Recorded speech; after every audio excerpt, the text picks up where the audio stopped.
So let me ask you a question. So in the CRT literature, what do they think of white people or whiteness?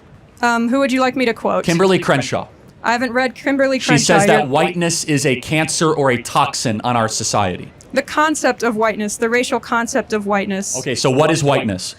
What is whiteness? Yeah, define it. As Kimberly Crenshaw would probably say, the sort of construction of privilege that comes with being white in this country. Right. So what privilege do you and I as white people have that black people don't have? Yeah, great question. On applications that are blindly judged, white-sounding names are often given the job more. They're paid more. Not true. In fact, it's the opposite. There's black privilege right now. It's called affirmative action, where underqualified blacks are taking Asians and white people's places in universities across the country. True or false? True. Okay, so yeah, there's black privilege, not white privilege in this country. I actually don't think affirmative action is how we address education inequality. Okay, well, that affirmative action is still largely supported by the CRT regime. But let's get back to CRT, to the essence of it. Sure. CRT believes in one manifestation of its ideology is black-only dormitories. So white people are not allowed. Do you believe in black-only dormitories? No, and I don't have to agree with every aspect of an ideology to argue for it. So then what part of CRT do you like? Because they call whiteness a toxin, black-only dormitories, and if you want to talk about like ideological or intellectual sloppiness, the 1619 Project was... I think it's very sloppy. Okay, we agree. Nicole Hannah-Jones. I think it's overstated, and I think some of the parts are inaccurate. Okay, good. The parts of CRT that I think are most relevant and, very factually, you can, what am I trying to say? There's a lot of evidence for them, is the fact that previous inequalities, such as the institution of slavery, such as our treatment of Native Americans, do, in fact, affect those populations today. And you were saying before, in, inner cities, there's a lot more crime. And a lot of that is because of redlining and other, practices that come directly from the mistreatment of minorities previously in this country. So I want to make sure I understand. So black people make up 13% of the American population. Oh, 1350, my favorite. Yes, exactly. Why do they commit 55% of all the murders? Super great question. It's basically a very complex intersection of race and economic status. It's pretty well known that minority people tend to be in a lower economic status because of discrimination that they face. So then why don't poor Asians commit a lot of murders? Also a great question. Asian people weren't originally brought to America on purpose like black people, and they weren't already present here like natives. Wait, so blacks murder because they were brought here 250 years ago? No, I would like to finish. Okay, just answer. It's very simple. I am answering. No, I know, but you're not really. I am. Asian Americans predominantly immigrate here for work reasons. They come from already wealthy countries. They're already wealthy when they get here. Crime is committed primarily by First of all, poorer that's not people. true. Talk to anybody from who's Vietnamese? Anybody? Did your family come here wealthy? No. Yes not and wealthy, no. Okay. but not. Yes I'm not or saying no? they come No. here. Okay. The average Vietnamese does not come here wealthy. I'm not. Okay. I perhaps misspoke. Not wealthy, but a lot of the. You complain about it all the time. A lot of the immigration from countries that border us, right? It's sort of desperate people who are of a lower economic status, right? And they're coming here for a better life. So two things. Number one, there's been more blacks that have legally immigrated to this country in the last 30 years than were ever brought as slaves. That's number one. Number two, you still haven't answered the question. I'm trying to. Why? It's a complicated answer. Black people are only 13% of the population, yet they commit 55% of the murders. Why? Because black people tend to be in lower economic statuses because of Okay, no, this CRT, is fine. This is great. Basically. So you think that poverty equals crime?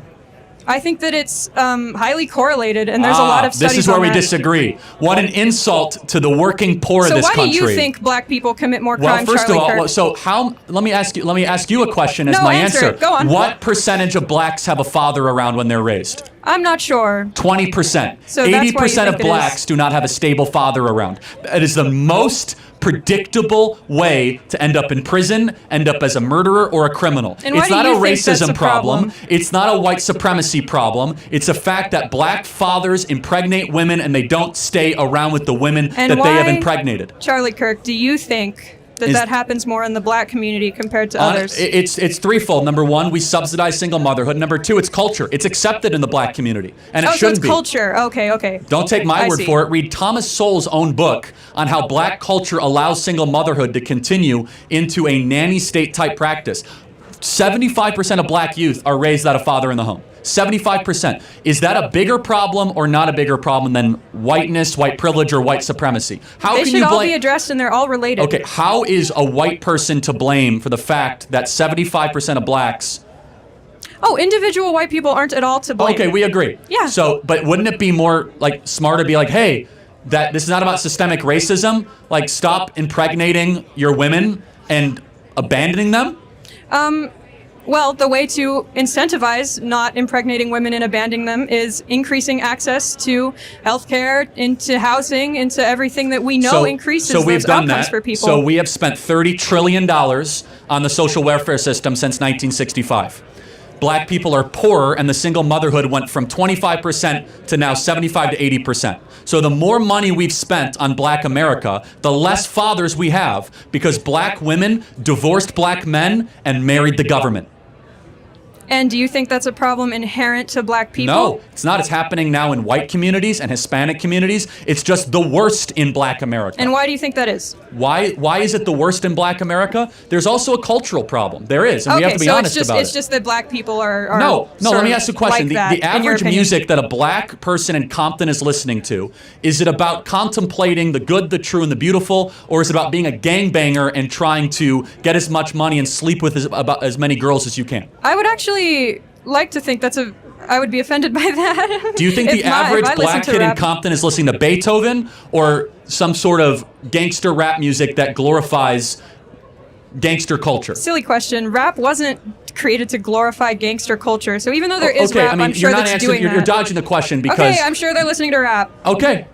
So you think rap music makes them leave their mom? Do you think the cultural expectation in black America is that you stay with the woman that you impregnate?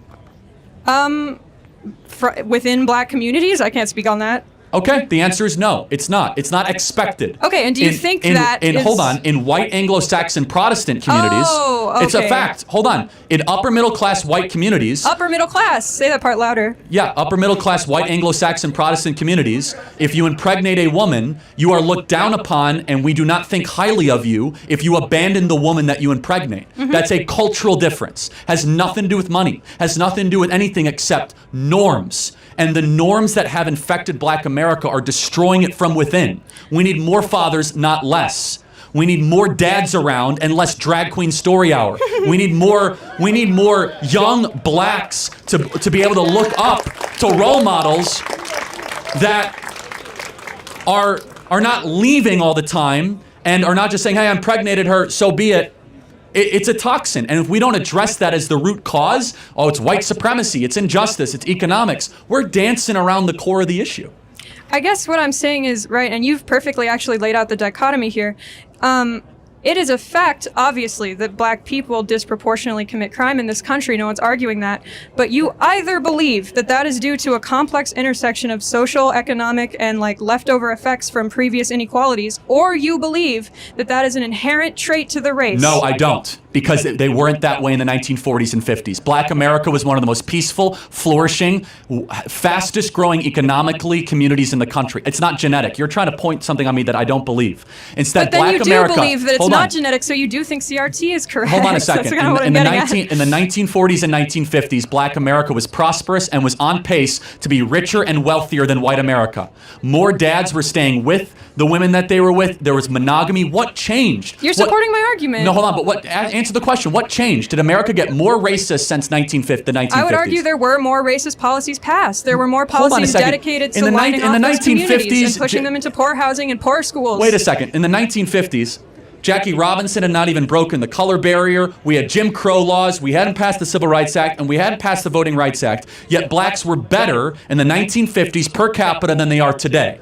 So we have become less racist. We've passed more anti-racist laws and given more stuff, and blacks are worse than they were 70 years ago. Yeah. Why? So you're equating here institutional and social racism. Social racism was certainly worse in the 1950s. I'm sure everyone would agree. But institutional racism occurs when policies are passed against people. Come on. Which can increase over time, and it did. You're not being intellectually honest. You know that. There was black-only drinking fountains in the 1950s. We don't have those anymore. Well, we're bringing them back with, black-only dormitories. But we had, for example, in the antebellum South in the 1950s, we had white-only communities, by law. We got rid of that with the Civil Rights Act. But it didn't, unfortunately, we look around, the numbers speak for themselves. Black youth are less likely to have fathers. They're not doing as well as far as economically. They commit more crime. So something changed. And our argument is what changed is three things. Number one, the imposition of the Great Society Project by Lyndon Baines Johnson of spending $30 trillion since 1960s on Section 8 housing, on welfare, on all sorts, where, as I said, that young black women married the government and they divorced young black men. And then we also have had as Thomas Sowell and as Clarence Thomas would say, the soft bigotry of low expectations. And we have been afraid to get to the root of the issue or even speak about it because we don't want to be called a racist. So what is imposing those low expectations? Part of it is like white academic culture. I'll give you an example. I'm not saying you believe this, but Merrick Garland, the Attorney General of the United States, has come out and said having an ID to vote is racist. That is code for saying black people are too dumb to get a voter ID. You're doing it again. You're simplifying a very nuanced, complex argument from the real people who are making it. Is voter ID racist? Obviously not, Charlie. Okay, all right. Do you want to know where the argument comes from? I can eloquently tell you. Eloquently tell me why voter ID is racist or whatever. Certain policies in southern states were proposed that would, I think the quote from the person who decided the case was, with surgical precision, target the times where black people were voting and make it illegal or harder for them to get that to come at that time. And then they were targeting the type of ID that black voters had and making that specific type of ID illegal. That is racist. Perfectly fair. How does that impact today, saying that every citizen, if you need an ID to vote, just that aside, why is it racist? Because we have to have, obviously humans are making those decisions, right? And so if there is still institutional racism and people in power that are racist, we can't trust those institutions to make those decisions without discriminating against people. What institutional racism do we have in this country right now? What you just named it. What? 1350. Okay, well, I mean, affirmative action needs to happen because there is not that many minorities in these higher educations. Or higher education institutions. Okay, so you're being clear, which is then you lower standards. No. Affirmative action always does. Affirmative action lowers standards by definition. I'm saying why affirmative action was introduced. I'm not arguing for it. Were you asking me why it was introduced, or? No, I'm saying you agree that's why it was introduced. Well, I agree why it was. I don't think it ever should have been, but yes. Right, but there is institutional inequality, yes? Well, I wouldn't even use the word inequality. I mean, I don't love looking at it that way, but of course, white people generally are richer than black people in this country. Richer and more represented in politics and schools, yes? Somewhat yes and no. Why do you think that is, Charlie? Well, hold on a second. Let's ask the question here. Represented how? So, I mean... Look at Congressman. So, no, hold on a second. Are white people represented fairly in the National Basketball Association? Who cares? What political power does the national... Hold on, I thought we're all about fair representation. Listen. I think that it should, by law, half of the NBA should be white. Great, fine. And the product would suck. Lobby for it. Because I don't blacks care. are much better at basketball than we whites are. What political power does the NBA have? A lot, actually. The NBA reaches millions of people every day. They have slogans that people internalize. In fact, if the NBA had no political power, why would they have to wear Black Lives Matter on all their jerseys? Why would politicians try to get their endorsements all the time? The NBA is more powerful than Congress in some ways of shaping the minds. I think it's your turn to be academically dishonest. Hold on a second. Sure. No. But if you want fair representation, just to be clear, then why would you not be against whites by law being half of the National Basketball Association? Right now, black people make up 88% of the NBA. Do it, great. Who cares? No, I don't care. I'm saying, okay. Right, so here's my point. All right, fine. I have a shot, everybody. Please listen. I could play for the Lakers. I hope... Do it, Charlie. I'll come to your games. I'll do it. The point is this, is that merit should triumph over all of it. Which is awesome. Okay, so merit should triumph. We agree. Okay. Okay, Charlie, do you think black people are not as smart or competent as white people? Perfect. No. So they should, in theory, then be equally represented in positions of power. No, hold on. So have you ever read Discrimination and Disparities by Thomas Sowell? Do you only read Thomas Sowell? You've quoted him like 3 times. I haven't read No, that. I read a lot more than Thomas Sowell, but I'm happy to. Thomas Sowell's the only intellectual with the courage to go after like these core issues of why Black America has fallen behind and why no one actually has studied it. So let's just give a great example. When you don't have a father in the home, the amount of words that a child hears goes down by 60 to 70%. The amount of words that a child, I don't know if you're a mother or not, or plan to be. Okay. No, just it's an important point. The amount of words that an 18-month-year-old hears is highly predictive of IQ, verbal development. Okay, so that's simple. When you don't have a dad in the home, the mom is overwhelmed and there's just less interaction with the child. That's all fine. Okay, so we agree. I'm just saying that's not because of racism. That's true. Obviously, No, that's fine. That's good. No, she, I know what you meant. But you have a father in the home. All of a sudden, they hear thousands of more words a day, and they're like way further ahead of a single mother raising a child.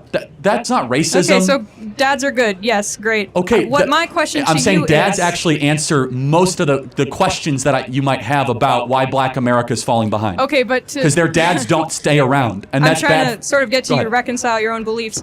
And if that's true, which is fine, that's true. We can say that's true.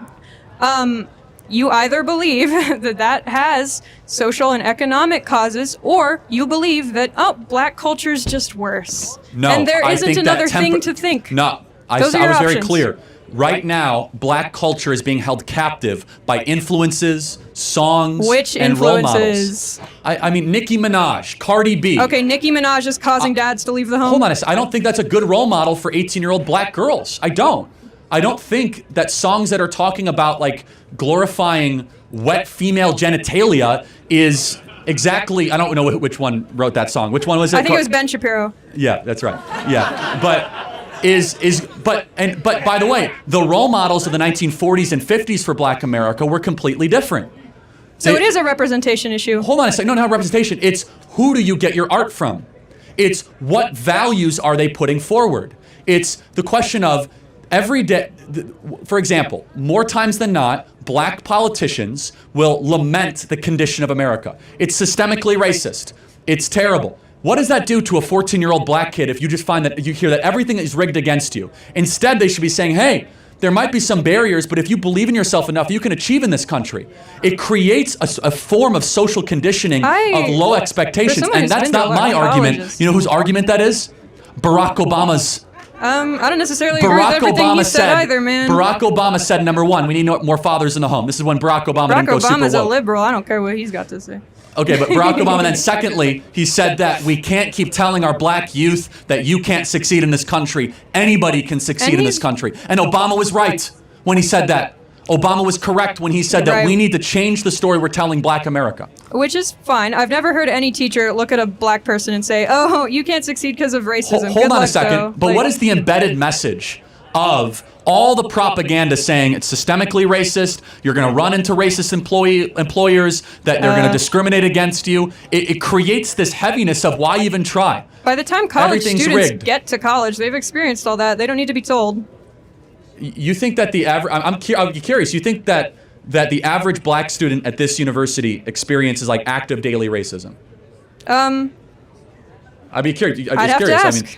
You can ask them to raise their hands. I don't know. Maybe it's true. Maybe it's as bad as it was in the antebellum South. So. I'm not saying that, obviously. Okay. I did say social racism improved. I'm saying institutional racism is still present, and that's what's causing lower outcomes for minority communities. Do you think the reason why only 20 to 25%, it depends, we don't know the number, it's just a range per year. Sure. So 1 in 4 of Black youth have a stable father around. What would you just say is why is that the reason? A complex intersection of social and economic reasons, which are outlined in CRT. Okay. Thank you for the dialogue. Thank you. Okay.